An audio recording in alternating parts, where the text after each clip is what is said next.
Recordaba esta semana que el primer automóvil que tuvimos en mi familia paterna cuando niño era un Renault Gordini, una marca francesa que había llegado a Argentina del año 1969. Que si no me equivoco es un auto que se empezó a fabricar entre el 67 y el 70. Mi papá tenía el modelo 1969, porque era un tipo que le gustaba tener un auto nuevo. Un pequeño auto sedán blanco que mi papá atesoraba, como si se tratase del Santo Grial o si era el Arca del Pacto. Para él el auto era el santo sudario, ¿no? Lo lavaba, lo enceraba cada bendito sábado y ese era su principal orgullo. Él solía alardear diciendo, este es uno de esos autos para toda la vida, que no es como ahora que nosotros decimos, bueno, si tengo la posibilidad me gustaría cambiarlo. Antes todas las cosas eran para toda la vida. La nevera era para toda la vida, la abuela era para toda la vida, se hacía algo provisorio, un arreglo en la casa, era para toda la vida,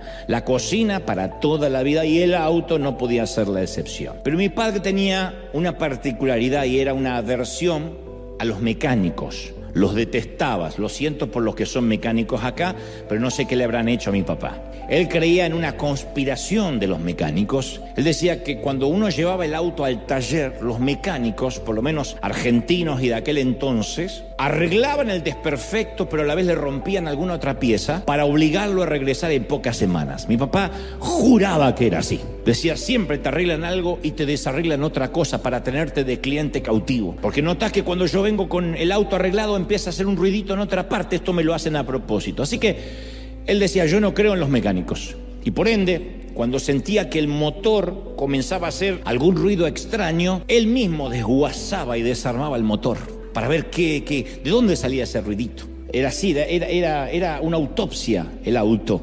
Y mi mamá decía, ¿qué estás haciendo? Buscando un ruidito. Lo extraño es que jamás había estudiado mecánica en su vida. Y cada vez que volvía a armar el motor, siempre le sobraban varias piezas. ¿Cómo puede ser que sobre esto? Decía mamá. No sé, lo habrán puesto por las dudas, porque no le encajaba en ninguna parte.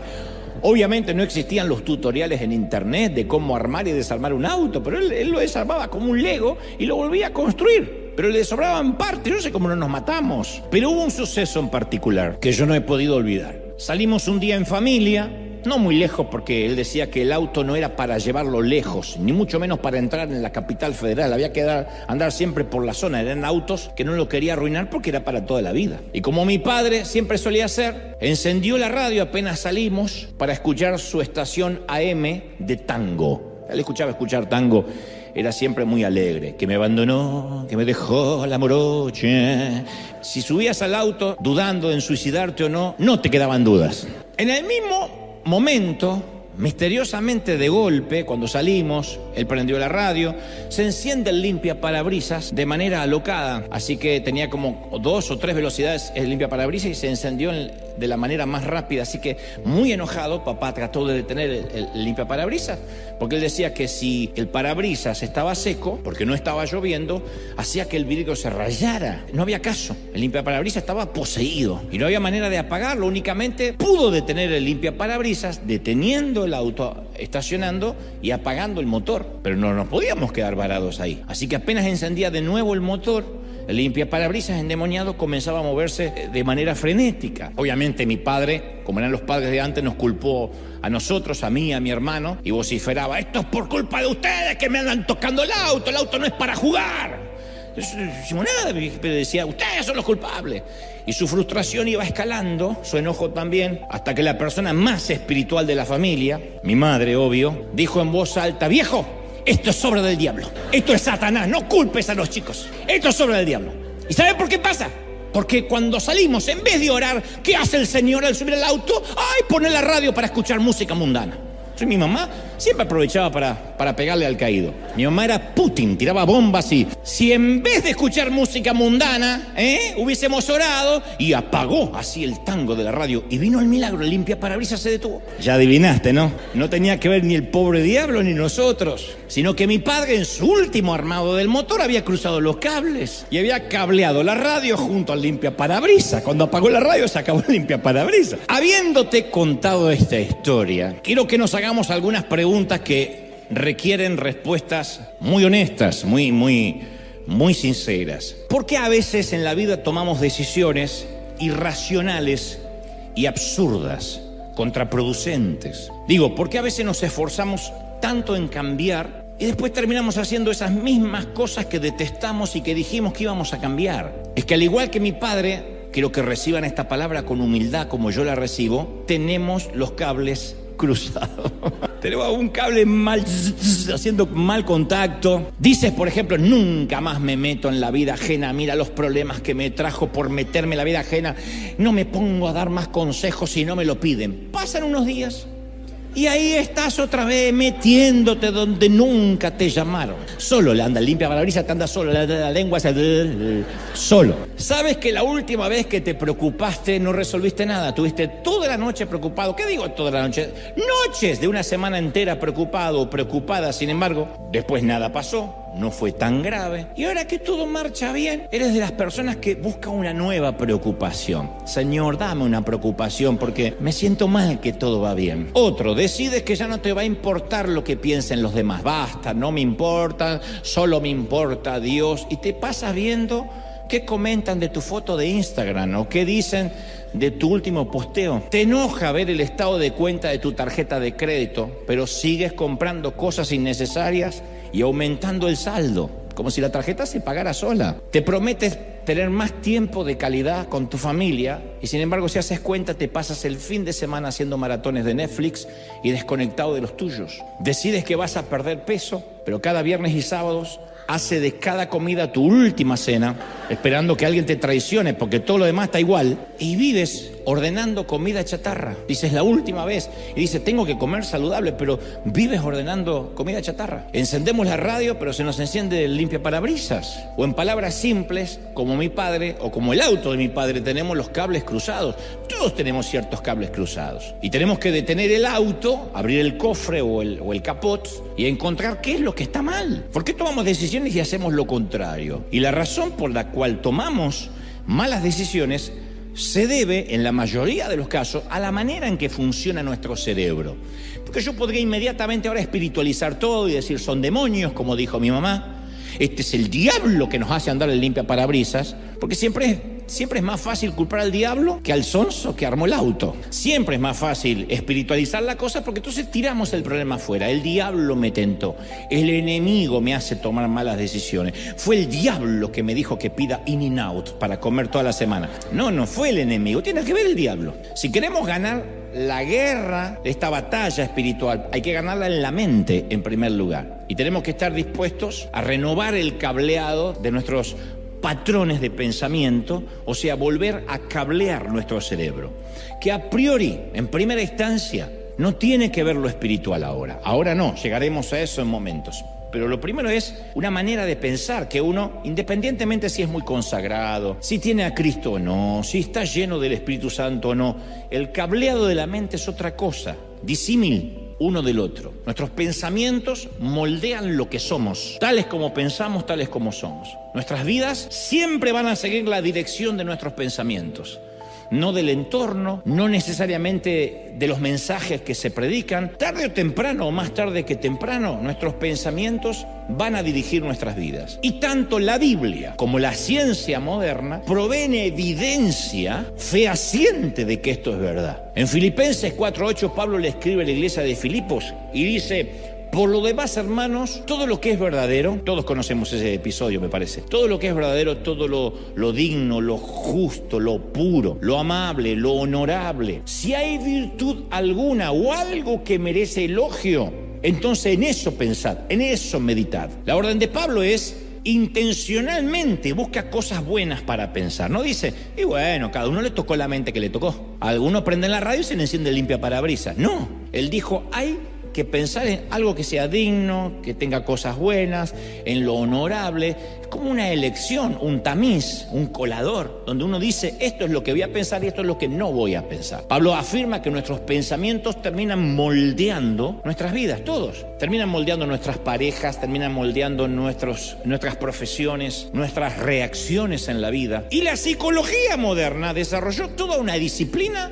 que se llama terapia cognitiva del comportamiento. Que este avance científico revela que muchos de los problemas que van desde desórdenes alimenticios, relaciones tóxicas. Cuando hablo de relaciones tóxicas no es que la culpa es del tóxico, sino de la gente que tiene una tendencia a buscar el mismo tipo de toxicidad. Adicciones y hasta la misma depresión y ansiedad tienen sus raíces en patrones incorrectos de pensamiento.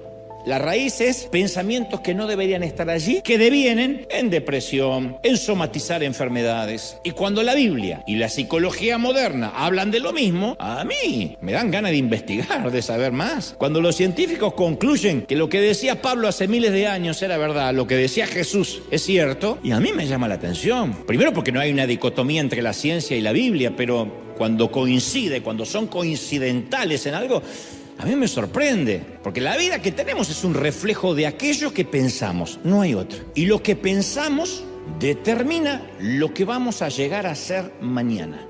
Esto no es poder mental, nueva era, no, como uno piensa tal es, como dice la palabra. Pero fue Dios el que nos hizo de esa forma, Él nos creó de esa manera. Y lo que la ciencia ha demostrado hoy es aquello que dijo Salomón, o Dios a través de Salomón, hace casi 3000 años atrás, en Proverbios 23:7. Porque cuál es su pensamiento en su corazón, tal es Él. Como piensa una persona, es. No hay alguien que pueda pensar una cosa y ser de otra forma. El pensamiento es coincidental con la forma de ser, con el carácter, con el temperamento. Por eso necesitamos preguntarnos, a ver, ¿me gusta la dirección a la cual mis pensamientos me están llevando? Porque a medida que van pasando los años y uno va envejeciendo o volviéndose más adulto, yo más adulto, ustedes más viejos, uno empieza a decir, ¿me gusta hacia dónde voy? Algunos nos asustamos porque nos estamos pareciendo cada vez más a nuestros padres que no queríamos. Otros nos asustamos porque decimos, yo no era así y ahora estoy más hosco. Otros dicen, yo soy cada vez menos empático. Todo tiene que ver con el pensamiento, a dónde nos está llevando. Si la respuesta es no me gusta a dónde mis pensamientos me llevan, entonces es tiempo de modificar nuestra manera de pensar, que eso no ocurre con reprender demonios. No ocurre con decir, esto es del diablo. Ocurre con una intencionalidad de decir, voy a cambiar mi manera de pensar. Pablo le dijo a los romanos en la carta a la Roma, capítulo 12, versículo 2, le dijo, y no se adapten a este mundo, no se amolden, transfórmense mediante la renovación de la mente. Renueven la mente. Y aquí es el punto. En Alaska, cuando el clima se pone un poco más templado, porque en Alaska hay solo dos temporadas, invierno y julio. Siempre hace frío. Pero cuando la nieve se derrite, digo porque acá julio hace frío, porque allá en otros países hace quizá calor. Pero en Alaska cuando la nieve se derrite y los caminos de tierra se vuelven fangosos, algo empieza a ocurrir, que los automóviles crean largos surcos. La nieve se empieza a derretir, pasan los autos o las maquinarias y se hacen surcos.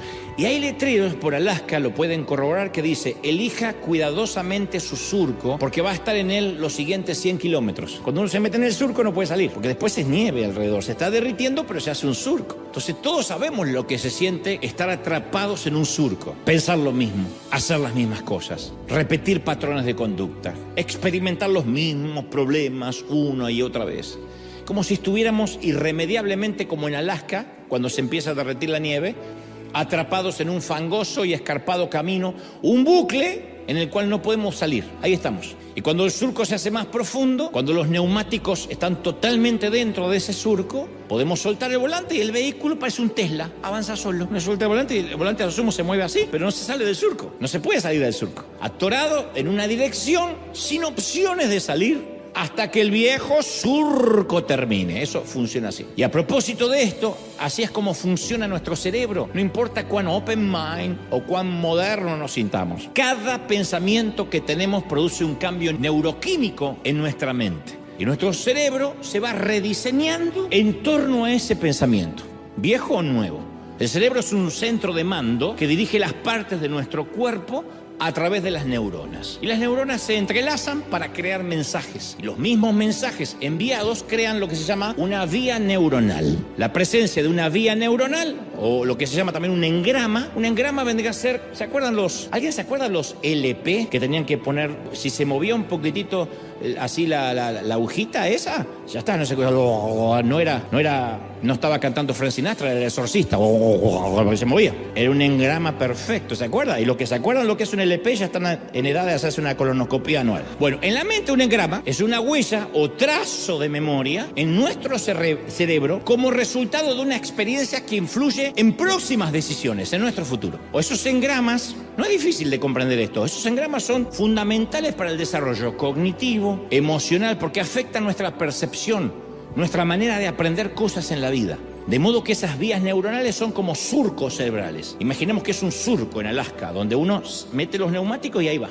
Esos surcos son cavados por un manojo de nervios que están en la base del tallo cerebral, conocido como el sistema de activación reticular, el famoso SAR. Filtra millones de datos sensoriales que llegan a nuestro cerebro y los agrupa de acuerdo a su similitud. Es el sistema que tiene nuestro cerebro para filtrar toda la información de nuestra vida y que nos permite enfocarnos en lo que es más importante e ignorar el resto, lo que es menos importante. Poner cosas en primer plano y otras en segundo plano. El cerebro va reasignando prioridades a través de ese SAR. Y ese mismo sistema se vale de nuestras creencias ya establecidas para filtrar toda la información que va a entrar. Para ponerlo en palabras simples, un tipo agnóstico, que a diferencia del ateo es el que dice: yo no creo en Dios hasta que alguien me demuestre lo contrario. La bici hoy, por eso dicen la frase de andar en bici uno nunca se olvida. Y es verdad, aunque tu última bicicleta la montaste a los 8 años y hoy tienes 60, te subes a la bici y no te caes. Por las dudas, si tienes 60, no prueben. Con suficiente repetición, caer en un surco neurológico se vuelve automático, algo normal. Esparcir un chisme, pero a su vez sentiste una descarga de placer. Un químico de nuestro cerebro liberó algo llamado dopamina. Es un pequeño subidón natural.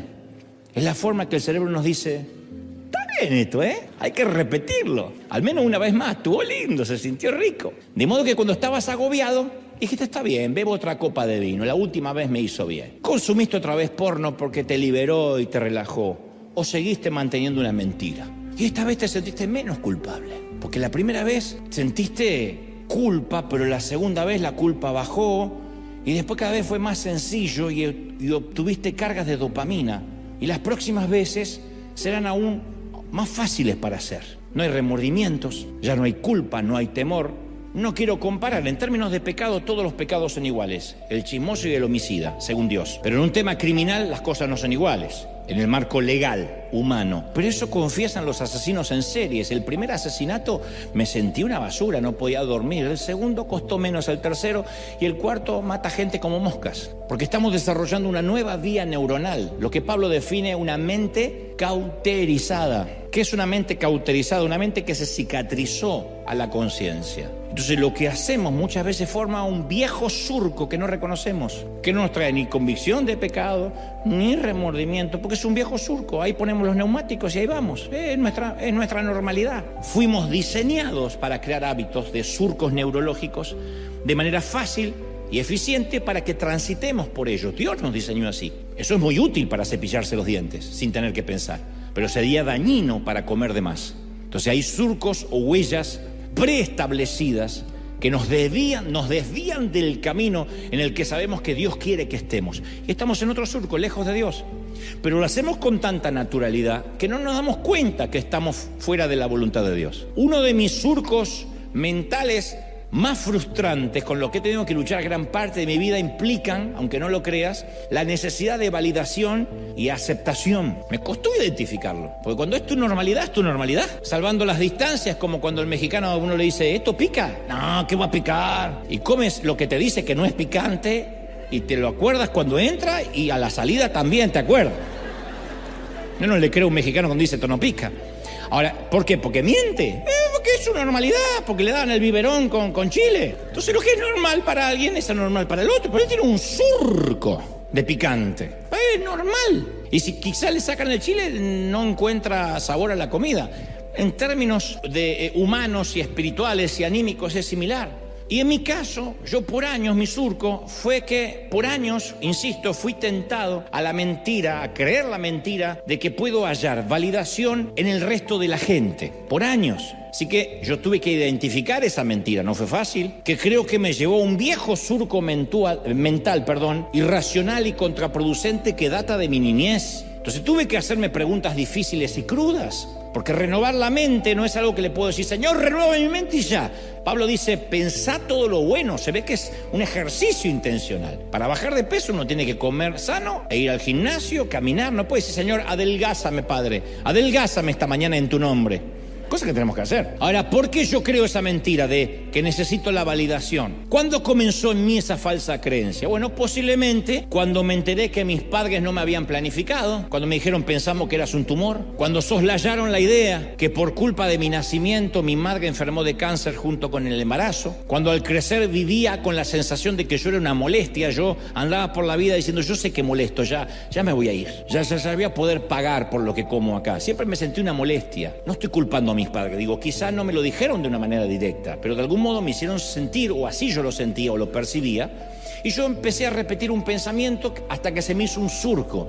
Yo tengo que hacer que la gente me quiera, tengo que hacer que me amen, tengo que hacer que me amen, tengo que encontrar validación. Y entonces me escondí tras el talento del arte, que el primero en mí fue el dibujar. Si no me amaban a mí, iban a amarme porque dibujaba. Los profesores iban a amarme porque yo dibujaba. Los compañeros me iban a tener como alguien popular porque yo dibujaba caricaturas. Amarían mis dibujos, amarían mi arte. Y al hacerme adulto me escondería tras la oratoria, o lo que me permitiera esconder mis inseguridades, que no se me note, me inventé un avatar, a la vez que mostraba una versión digna de amar y de admirar. Siempre tuve esa sensación, no quiero que me conozcas para que no te decepciones. Quédate con el Dante Gebel que habla, que sabe lo que dice, que sonríe. Y hasta el día de hoy, después de un mensaje o de un show o de un programa de televisión, que de hecho me contratan para hacer programas de televisión o programas de radio, o sea, me pagan para eso. Yo no tendría que estar preguntando, ¿te gustó? Si me contrataron es porque les gusta, o porque creen que soy bueno al menos. Pero muchas veces cuando yo pregunto, ¿te gustó?, me dicen cosas que no quiero oír.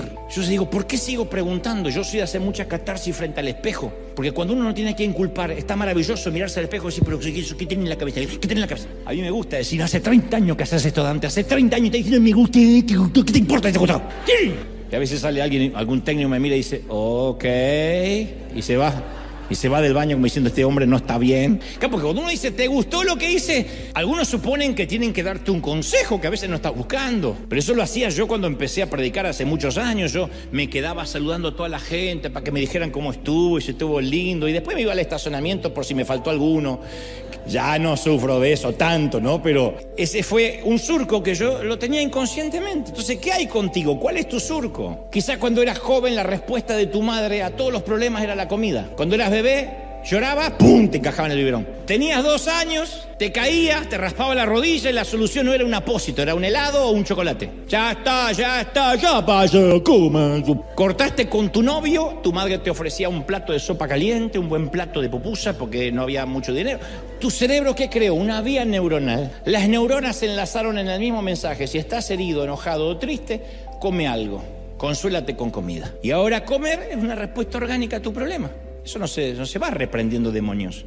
Es un surco. Quizá transitaste el colegio como blanco de burlas ajenas. Todo el mundo te hacía bullying cuando el bullying no era tan famoso y se podía denunciar rápidamente. Llegabas a casa y tus padres te maltrataban, lo que te resultaba familiar porque era parecido a lo que viviste en el recreo. Creciste, tus padres se divorciaron y ahí dijiste, bueno, ya está, lo que me faltaba. Todo me sale mal. Es como si yo estuviera maldito, todo me pasa a mí. Y tu cerebro creó una vía neuronal. Comenzó a enlazar esas experiencias aleatorias que nada tenían que ver una con la otra, pero de alguna forma sentías que eran similares y que te estaban contando una historia. Y comenzaste a creer la mentira de que eres una víctima, que la gente siempre va a lastimarme, que van a dejarme caer, que mis amigos me van a traicionar, que mis parejas me van a engañar. Y ahora de adulto tu respuesta habitual es pensar de que siempre alguien está tratando de hacerte mal, que el mundo está contra ti, que todo te va a salir mal.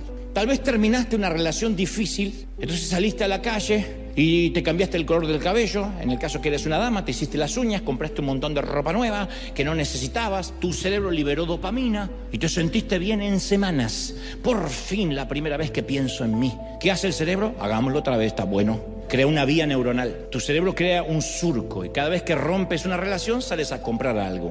a juzgar por toda la ropa que tienes muchas relaciones rotas. Cuando estás decepcionado, cuando sientes que no es suficiente, cuando estás enojado, cuando no te sientes valorado, compras algo que no está a tu alcance.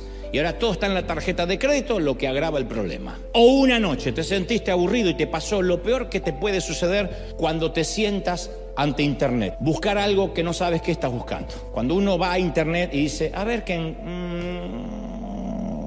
y no sabe lo que está buscando, es lo peor. Es como salir con un arma diciendo, a ver, ¿a quién le disparo? Entonces viste aburrido, algún desnudo, deambulaste por ciertos sitios extraños y te sacaste la lotería de la dopamina. Y cada vez fue un poco menos incómodo, menos culpa, y después tuviste que aumentar la dosis de lo que veías hasta que se te formó un surco. Y hoy te asusta pensar en todo lo que necesitas ver y consumir para lograr la excitación. Eso no empezó de la noche a la mañana. No nace un bebé y se le dice, señora, acaba de nacer un bebé lujurioso. Pues dice, eso lo traigo de los genes. No, es un surco. Entonces la intención original de Dios es que tuvieras una mente pura, pero fue profanada y ahora parece que ya no hay vuelta atrás. En todos estos ejemplos los cables están cruzados. Ocurrieron ciertos sucesos intencionales o no, que formaron un patrón dañino que creó un viejo surco tóxico. Y como digo siempre, a mí no me gusta hablar solo de la patología y que se vayan todos deprimidos sin el tratamiento o la terapia. Me gusta plantear la patología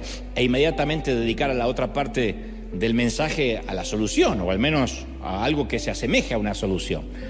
Yo no sé si reconoces algunas de estas frases. A ver, el 1 de enero dejo de comer carbohidratos. Ya está. Voy a ser vegano.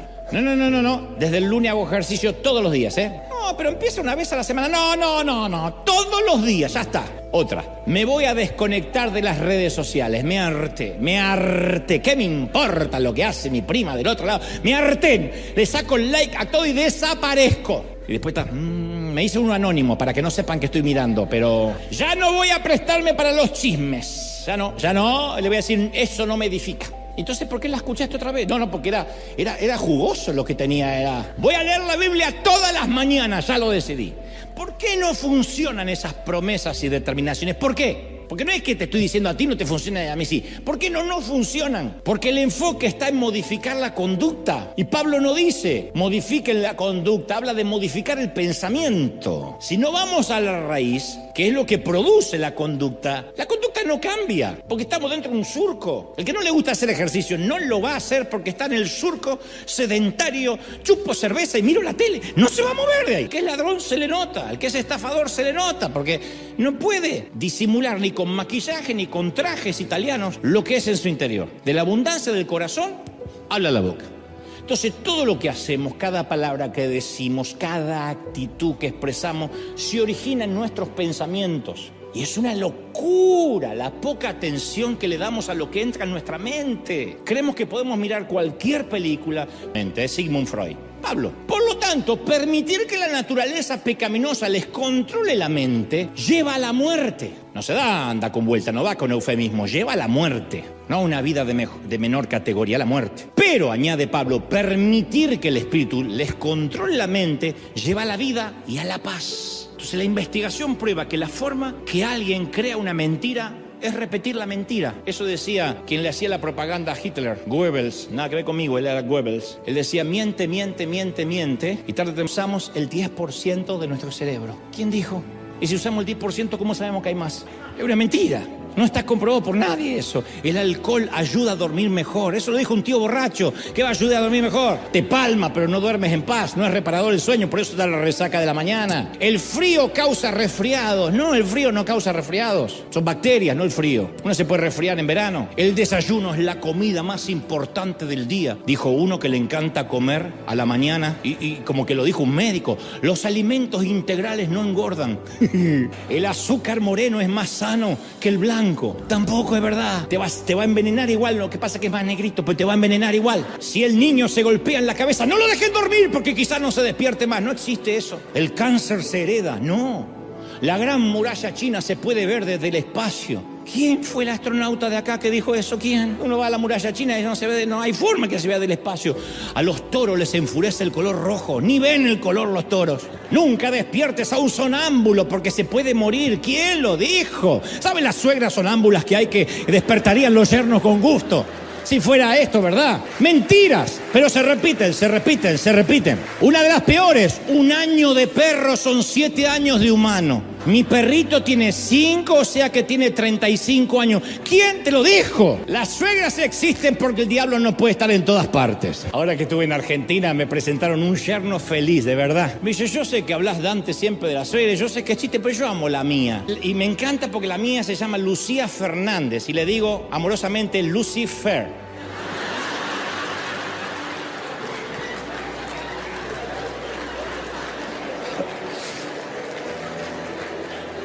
Bueno, todas estas frases que te dije son mentiras, pero la repetición constante nos ha hecho creer que es verdad. Por eso nuestro enemigo espiritual nos ha estado susurrando las mismas mentiras repetidamente toda la vida. A mí me ha dicho, no te quieren, tienes que hacer que te validen, te quieren por lo que haces, no por lo que eres, no te dejes ver mucho, que no te conozcan, vas a decepcionar como decepcionaste a tus padres. Siempre fueron las mismas mentiras. ¿Sabe el enemigo que mientras más pensemos algo, más lo vamos a creer y lo más posible que esa mentira se convierta en un surco en el que quedamos atrapados? ¿Notaste que el enemigo sigue susurrándonos las mismas mentiras? Porque no puede ser creativo. Susurra siempre las mismas mentiras toda la vida. Ahora, insisto, ¿cómo reemplazamos el viejo surco por el pavimento nuevo? La respuesta se encuentra también en la repetición. Nos han dicho mentiras una y otra vez. Necesitamos decirnos la verdad una y otra vez. Una y otra vez. La repetición es lo que creó el viejo surco. La repetición es lo que va a crear el nuevo pavimento. Hace un tiempo, esto yo te lo conté en su momento, leí la noticia que China fue el país que durante décadas fue el mayor receptor de basura mundial para reciclarla. Y se cerró desde hace relativamente poco a cualquier tipo de residuo procedente del extranjero. Porque desde hace unos años Pekín decidió enfocarse en gestionar sus propios desechos que genera su propia población, que son millones. China fue el vertedero del mundo desde los 80 y ha recibido el 70% de la basura generada en los Estados Unidos y en Europa. Entonces los desechos entraban en sus plantas de reciclaje, las limpiaban, trituraban, transformaban, reutilizaban casi la mitad de los productos reciclados y eran vueltos a enviar a todo el mundo. Pero con los años este proceso le ha pasado una gran factura al medio ambiente de China y la salud de la población llegó a ser uno de los países más contaminados del planeta. Así que el papel de China lo han adoptado otros países ahora como Turquía, que lidera el ranking de importación neta de residuos, Vietnam, Malasia, Laos, la India. Pero lo anecdótico es que con esta nueva normativa, cuando se cambia la ley, quedó un barco a la deriva, vagabundo en alta mar, un barco, le dicen un barco casi pirata actualmente, que se llama el Pelícano. Es el barco menos deseado del mundo. China cambió la ley y ya no lo quiso recibir. Las Bermudas tampoco. La República Dominicana no lo quiso recibir, igual que Holanda, las Antillas, Honduras. No consigue atracar en ninguna parte porque la ley se cambió mientras que ya estaba en alta mar.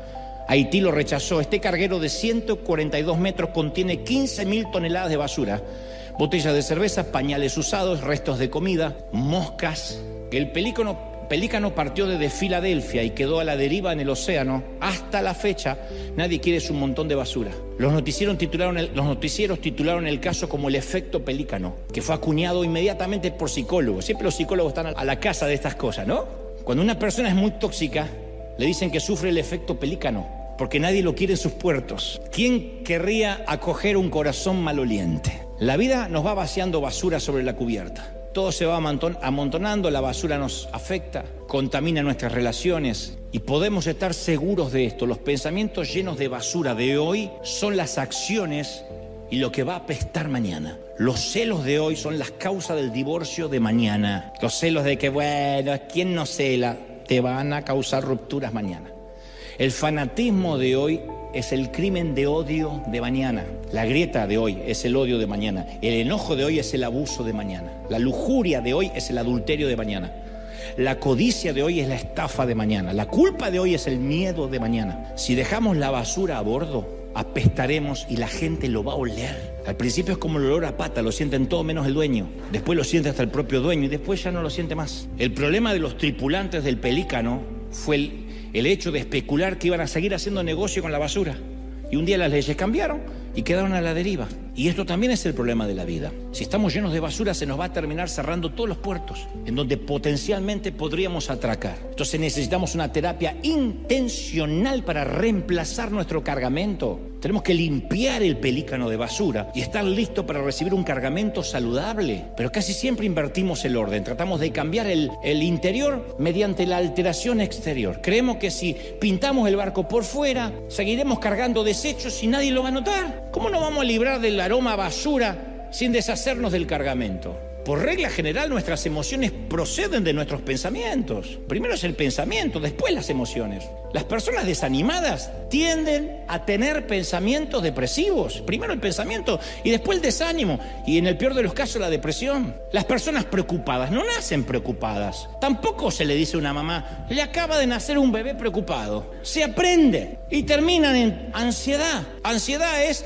que nos roba las energías de hoy por problemas que no podemos resolver porque son de mañana. Y nos acostumbramos a esos pensamientos hediondos. ¿Quién se concentra en el exterior cuando el problema está dentro? Bueno, te doy un ejemplo. Lo dije hoy, una mujer se divorcia, lucha con la depresión. ¿Qué le sugiere una amiga bien intencionada?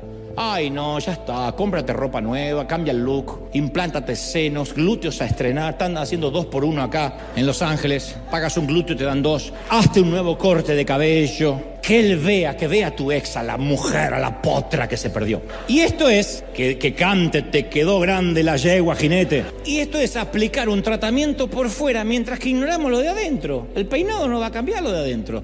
Pulir el barco ignorando el cargamento de basura. ¿Cuál es el resultado? La mujer se cambia el look, se opera completa hasta que regresa a la sombra de la depresión. El exterior pulido, el interior corroído. Lo de afuera cambiado, lo de adentro pútrido.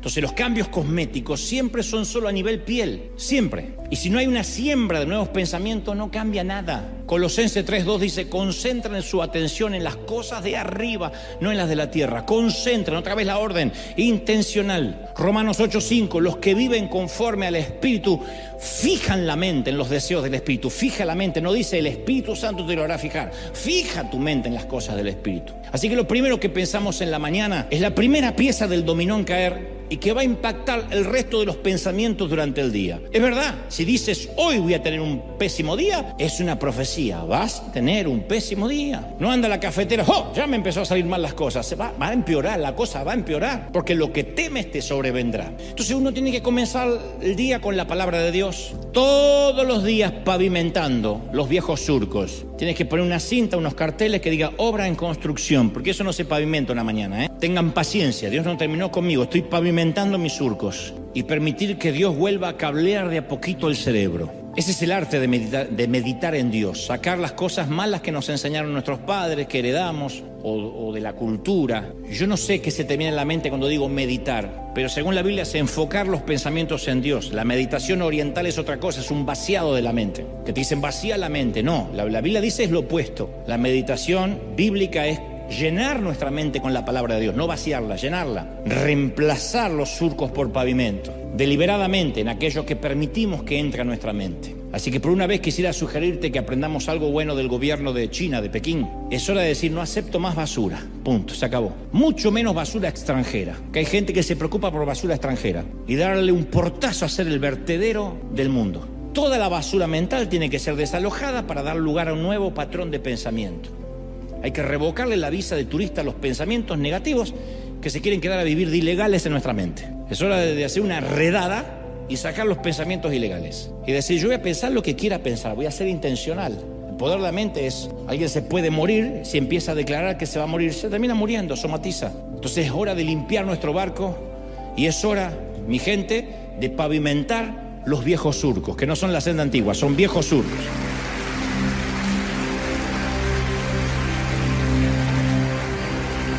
¡Te exaltamos, Dios! Vamos a darle un aplauso grande, grande, grande al Señor de señores, al Rey de Reyes. Si crees que Dios te habló, si crees que Dios te habló esta mañana, ¿lo crees? ¡Bendito eres! ¡Shabbat! Vamos, celebremos que Dios nos ama tanto y nos habla y nos redime. ¡Bendito eres! Vamos a orar. Levanta tu mano al cielo y si estás por primera vez aquí o en casa y dices, Señor, quiero recibirte como mi Salvador, como mi Señor, lo único que tienes que hacer Estás a una oración de distancia, decirle: Señor, perdona mis pecados, libérame de las canalladas que he hecho en el pasado, hazme una nueva criatura. Pero todos vamos a unirnos, los nuevos, los más antiguos, en una sola oración, en un solo clamor. Cierra tus ojos un minuto y oramos al Señor. Padre, he transmitido lo que creo me has dicho que diga. He hablado, Señor, lo que me has dicho que tenga que hablar. Pero ahora solo quiero poner mi mente, mis ojos en ti. Quiero, Señor Jesús, orar para que todo lo que fue hablado hoy sea parte de mí, forme parte de nuestra dinámica de vida. Vamos todos orando, todos clamando al Señor. Digan: Señor, este es el día, este es el día que ha hecho el Señor. Nos alegraremos, nos gozaremos en Él. Todas son órdenes intencionales. Todo lo que Dios dice es: piensa. Y eso es lo que queremos hacer, pensar en ti, enfocarnos en ti. Señor, líbranos, ayúdanos. ¿Le gustaría hacer algo simbólico conmigo? Se animarían solo quienes quieran, no es una obligación, poner su propia mano en su propia mente, en su propia frente y decir: Señor, oro por mi mente ahora. Oro, Señor, para que esta mente no decida como un caballo desbocado cómo me va a ir durante el día. Ya nunca más quiero darle el control a mi mente. Que nunca más decida si estaré triste o alegre. Que nunca más me robe las energías y el enfoque de lo que Dios me mandó a hacer. Blindo mi mente con el Espíritu. Señor, solo puedo hacer lo que puedo, ir a la raíz. Te prometo pavimentar todas las mañanas un poquito el viejo surco, pero tú ayúdame sobrenaturalmente y dame la fuerza del Espíritu para hacerlo. Ayúdame, Señor, para que mi mente sea nueva, para que cambie la dirección, cambie la brújula. Y si me dirigía hacia el sur, enfile hacia el norte. Si estaba en el oeste, me pongo otra vez hacia donde tú querías. Considera, Dios, mi cabeza, mi mente. Yo sé que hay gente aquí muy inteligente, y ese justamente a veces suele ser lo que atenta contra tu vida espiritual. Razonas demasiado. Y tú sabes que yo no soy un tipo que va a las emociones pasando por alto el intelecto. Yo respeto mucho el acervo cultural, la intelectualidad de la gente, pero no obstante, quienes razonamos mucho a veces tenemos un impedimento, porque a todo le buscamos explicación, todo queremos que tenga un sentido, y la fe no opera así. Por eso poner la mente en las cosas del Espíritu es: Señor, aún contra el sentido común confiaré en ti. Y viviré un día a la vez, seguro, afianzado, anclado en lo que tú me has dicho, y que crea en tu Espíritu Santo. Padre, oro por los que están aquí, por los que están en casa también, poniendo su mano sobre la mente de manera simbólica. Y que esta oración llegue a lo profundo de nuestro ser, de nuestro corazón, independientemente de los credos, independientemente de los países, de las etnias. He predicado una palabra que va para todo mundo y he sido fidedigno a lo que creo me has revelado para hoy. Gracias por esta palabra. Gracias por este tiempo. Los bendigo y nos bendecimos, Señor, confiando en que nuestra mente cambia para el resto del año, al menos para el resto del año, empezar a pavimentar. Obra en construcción. Gracias por la paciencia. Estamos construyendo, estamos trabajando para usted y para mí. Estamos trabajando para ser mejores, conforme a la estatura de la plenitud de Cristo. Amén, amén y amén. Dale un aplauso al Señor grande. Chau, que ese aplauso sea hasta el Señor de señores. Nos vemos el domingo que viene. No te pierdas los próximos mensajes que renovarán tu alma. Haz clic en el siguiente video y sigue fortaleciendo tu fe en la presencia de Dios. Durante los procesos de Dios, a veces creemos que estamos caminando en una dirección, pero Dios termina enviándonos en una dirección distinta. Y los plan B de Dios no terminan siendo nuestros plan A. Hace varios años atrás, yo tenía que predicar en cierto país y por alguna razón no tenía ganas de viajar. Finalmente supe que tal como lo presentía, supe por qué estaba reticente a ir. Fui y el sonido, la logística, la organización, todo era un espanto. Y la pasé bastante mal, porque la gente no oía. Así que de igual modo prediqué, ya estaba ahí. Y cuando bajo del stage, un muchacho me sigue hasta el auto, que me iba a llevar supuestamente hasta el hotel. Y dice: ¿puedo hablar contigo? Yo no quería hablar con nadie. Dice, pero no, pero te quiero confesar, tú eres como mi hermano mayor. Y lo vi al muchacho necesitado de hablar. Me dijo que su papá lo había abandonado, que mis mensajes lo mantenían con vida. Y entonces, por alguna razón, me quedo unos minutos con él, platicamos. El chofer me decía, vamos. Yo dije, no, me quedo unos minutos. Por alguna razón sentía de quedarme. Oré por él, me abrazó muy fuerte. Antes me dio un dibujo de mí que aún conservo. Y me dice, cumplí mi sueño, me podría morir mañana. Y antes de subirme al avión al día siguiente, me dijeron que esa misma noche el muchacho había tenido un accidente fatal y había perdido la vida. Desde las primeras veces que llegué a este país, hubo un sitio que siempre me llamó poderosamente la atención.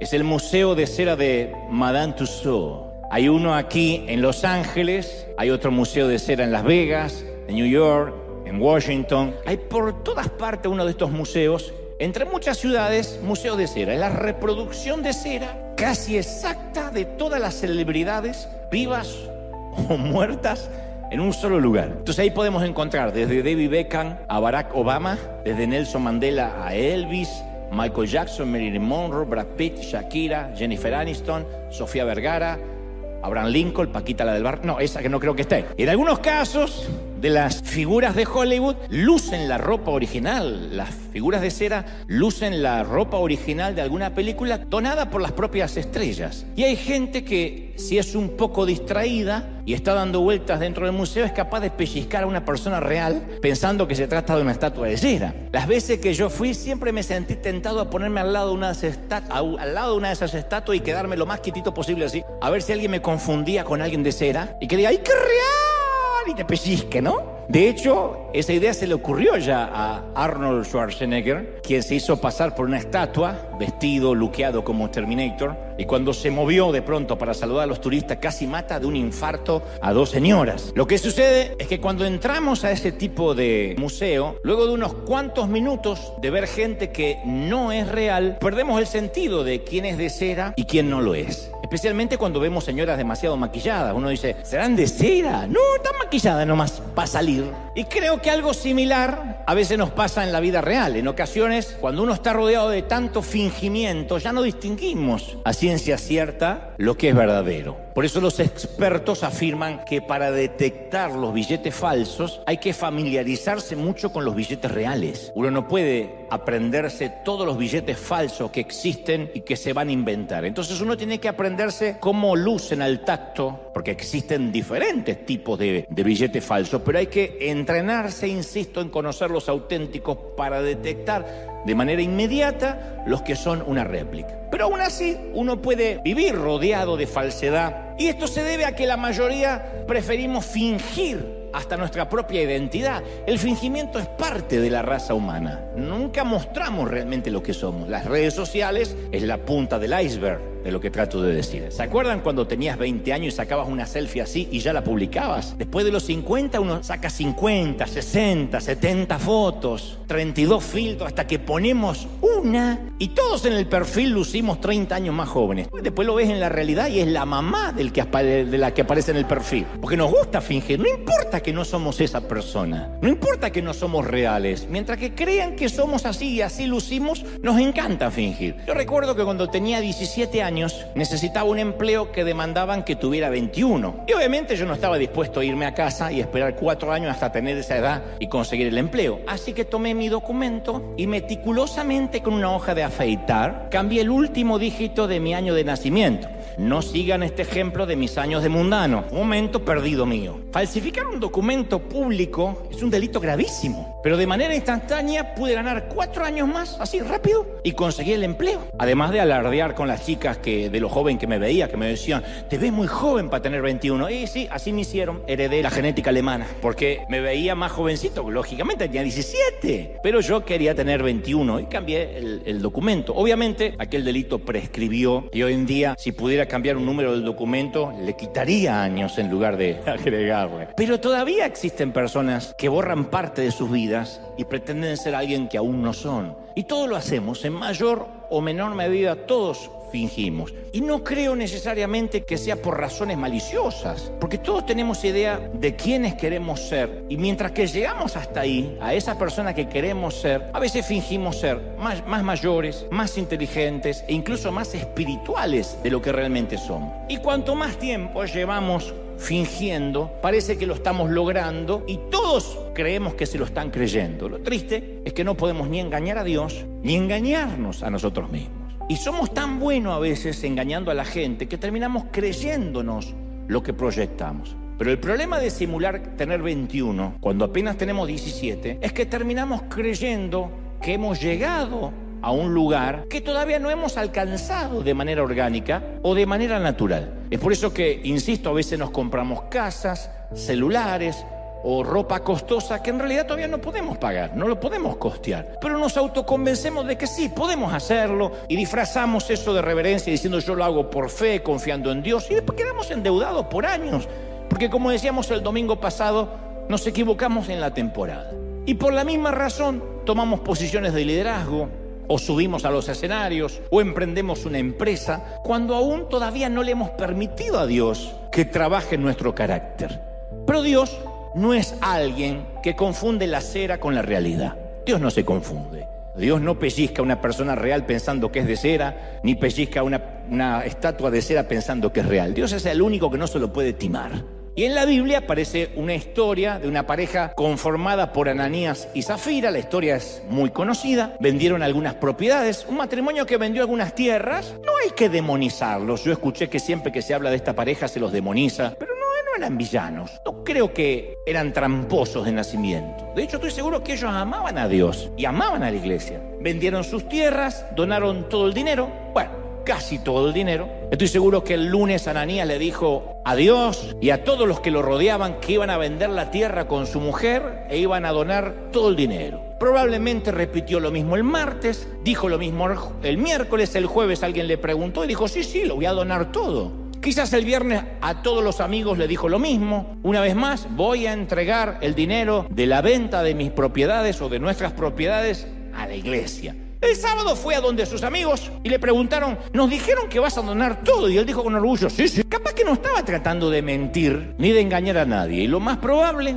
que es un síndrome muy común, es que lo dijo en tantas ocasiones que lo daría todo, que terminó creyéndose su propia mentira. Hay gente que se mira en el perfil de Facebook o en el perfil de Instagram y se cree que luce así. De tanto que le pone filtros que se cree que literalmente es así. No voy a decir quién porque estamos saliendo al aire en vivo, pero hay una persona muy famosa, no diré el nombre aunque insistan y se mueran de ganas, que quitó los espejos de su casa. Es una dama. Y como no quiere verse envejecer, una suerte de Dorian Gray, no quiere verse en espejos. Entonces tiene un fotógrafo en planta, un fotógrafo viviendo en su casa. Y cuando ella quiere verse cómo luce, le pide que le saque una foto, que le ponga todos los filtros y ahí es cuando ella se ve. Entonces cuando se peina, dice, a ver cómo estoy, le saca la foto, le pone todos los filtros y la muestra 30 años más joven. Dice que le hace bien a su estima verse como en la foto y no como en el espejo. Si hay alguien que está haciendo eso en la casa, váyase a internar por su propia cuenta. Llame ya y diga, voy para allá. La cosa es que algunos se terminan creyendo su propia mentira. Y en el caso de Ananías y Zafira, habían guardado parte del dinero de la venta de sus tierras. Es razonable. Era su propiedad, eran sus tierras, era su dinero. ¿Está mal quedarse con algo?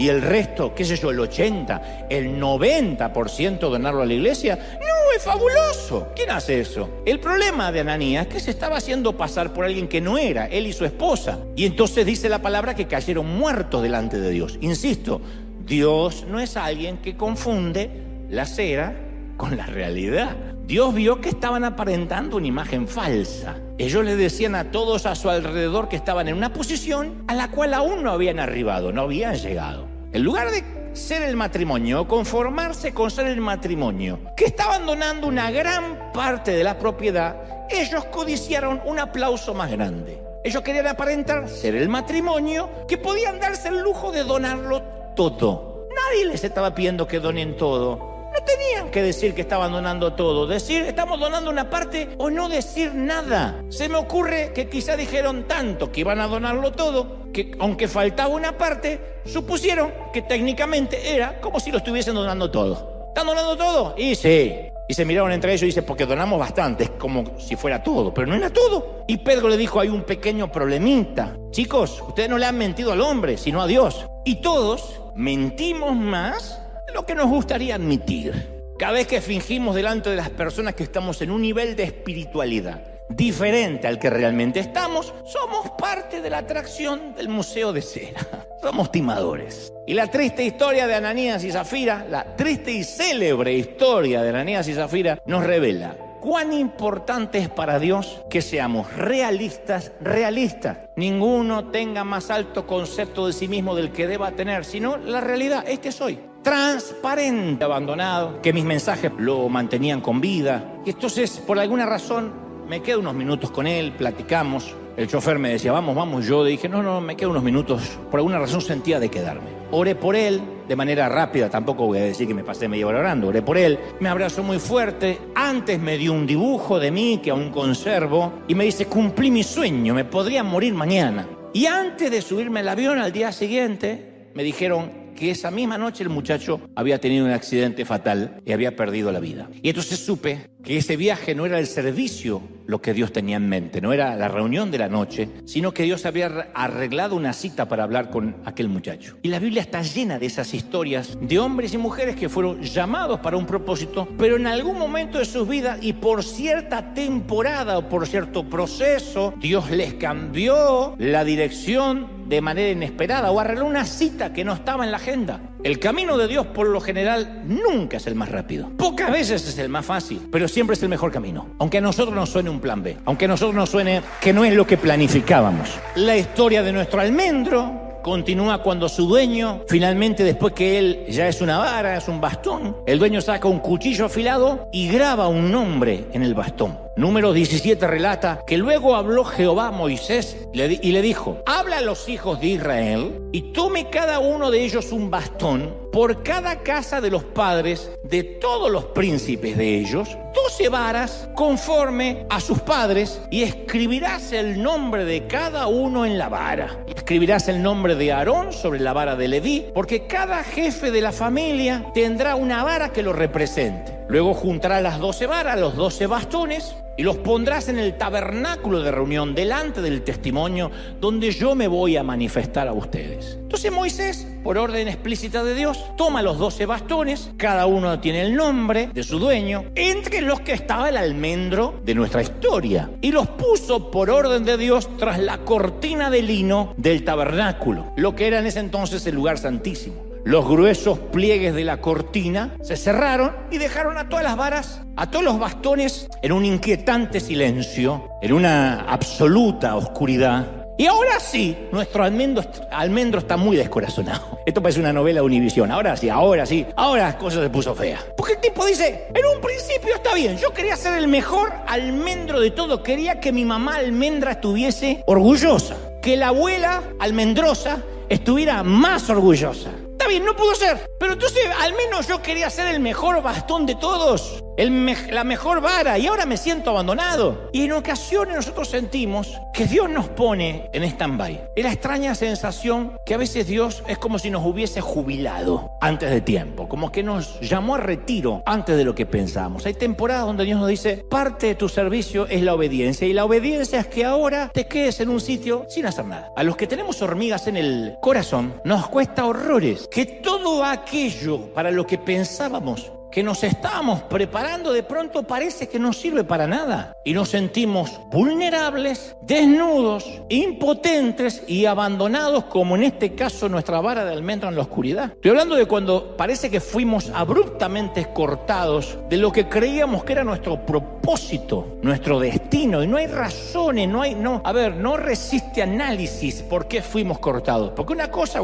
pequé, hasta donde recuerdo metí la pata, pero hay veces que fuimos cortados abruptamente sin tener razones aparentes. Hay temporadas en nuestras vidas que decimos, yo solo sé que hice lo que sabía hacer o lo que podía hacer, yo hice lo mejor que podía. A ver, no pudimos ser el mejor almendro ni el mejor bastón, pero al menos sentimos que hicimos lo que pudimos. Cuando uno dice, yo ya oré todo lo que tenía que orar, no tengo más lágrimas, ya no tengo más que hacer, más humildad que la que tengo ahora, no sé dónde sacarla. Ya no sería humildad, sería humillación. Hay momentos en la vida que uno dice, yo hice todo lo que sé que está a mi alcance para hacer. Y duele mucho saber que a veces Dios nos separa de lo que creímos que sabíamos hacer o que estábamos capacitados para hacer. Y decimos, hasta hemos llegado a decir, y esto va por mi cuenta, Señor, ¿por qué no me aprovechas? Como si Dios no necesitara, ¿no? Yo no entiendo. No te conviene aprovecharme con todo lo que estudié, con todo lo que me preparé. Y hasta nos duele creer que Dios nos puso en ese lugar de silencio. Hay momentos que se llama proceso, un lugar donde Dios nos llama a silencio y no nos da más información. Se acabó el mapa. Como cuando uno pierde la señal en el celular, uno pone el GPS y de repente se pierde la señal y ya no sabemos por dónde cuerno estamos yendo, si a Las Vegas o a Tijuana. No tenemos idea. La vara de almendro se sentía completamente abandonada en medio de una oscuridad absoluta detrás de las gruesas cortinas. Pero yo digo siempre, cuando uno está detrás de las gruesas cortinas, no significa que nos hayan descartado. Es más, en cada teatro que a mí me ha tocado estar, y en toda esta gira que me toca hacer, cada vez que yo me tengo que parar detrás de las cortinas, lo más probable es que me microfonen, me pongan un auricular para el sonido, me preparen. Cada vez que estoy detrás de las cortinas es porque estoy a minutos de salir a escena. Y cada vez que Dios te pone detrás de las cortinas es porque el verdadero plan de Dios va a comenzar. ¿Tú lo crees? Yo lo creo. Y quiero que te grabes esto. Quiero que nos grabemos esto. Hoy yo soy más cabezón para entender estas cosas. Por mi hiperactividad, porque siempre quiero estar haciendo cosas. Siempre que Dios nos permite un tiempo de oscuridad. Cuando hablo de oscuridad, no hablo de negrura demoníaca. Hablo de silencio, de desconexión. Siempre que Dios nos manda un momento o una temporada de soledad, que pareciera ser el olvido, es por amor y nunca como un castigo. Nunca. Por favor, nunca te olvides esto. No te está castigando Dios. No te está disciplinando Dios. Cuando Dios te manda a obedecer en silencio y no a hacer nada, nosotros inmediatamente lo tomamos como una penitencia, lo traemos desde el colegio. Yo soy de los tiempos donde Goebbels al rincón, Goebbels al rincón. Así que está gracioso, es comediante el Señor. ¿Por qué no nos cuenta el chiste así nos reímos todos? Porque así eran las maestras, tenían alergia a la felicidad en mi tiempo. Y como yo contaba algunos chistes, decía, ¡ay, el Señor es chistoso! Quiere contarlo a todos. Y yo no tenía problema, me paraba y lo contaba. No le dije eso. Al rincón, al rincón. Entonces uno cree, estoy en el rincón sin hacer nada, o salga al pasillo. Y te ponían en el pasillo así afuera. Y ese era un castigo. Y uno lleva eso a la relación con Dios. Cuando Dios me pide que no haga nada, es un castigo, me mandaron al rincón. Pero uno si entiende o cree que eso es disciplina o eso es castigo, nos va a costar mucho entender el proceso de que es por amor. En cualquier campo de concentración, yo siempre digo, los guardias tienen un poder casi ilimitado. Porque a base de la fuerza los tipos pueden hacer que la gente renuncie a su Dios, que maldigan a su familia, que maten a sus seres queridos, que coman estiércol. Los guardias pueden hacer que pierdan su dignidad por completo. Hay una sola cosa que no pueden lograr. No pueden obligar a nadie a amarlos. Porque el amor nunca opera bajo las reglas del poder. Jamás. Me vas a amar porque si no me amas te voy a castigar. El amor no funciona así. Entonces los mayores milagros de Dios, su gran despliegue de pirotecnia divina, nunca logró que Israel lo amara más. De allí es que cuando concluimos que cuando Dios nos llama a un tiempo, a un proceso de silencio, siempre es porque nos ama demasiado y nos está preparando para otra asignación que demanda ese silencio, que demanda apagar las voces. De otra manera no te puede enviar a una nueva asignación escuchando a la suegra, al compadre, a la comadre, a la hermanita, al pastor, a nadie. Salmos 121:4 dice, he aquí, no se adormecerá ni se dormirá el que guarda a Israel. Tu marido se duerme, Dios no se adormecerá, no se adormecerá el que guarda a Israel. ¿Estamos de acuerdo? Y el Salmo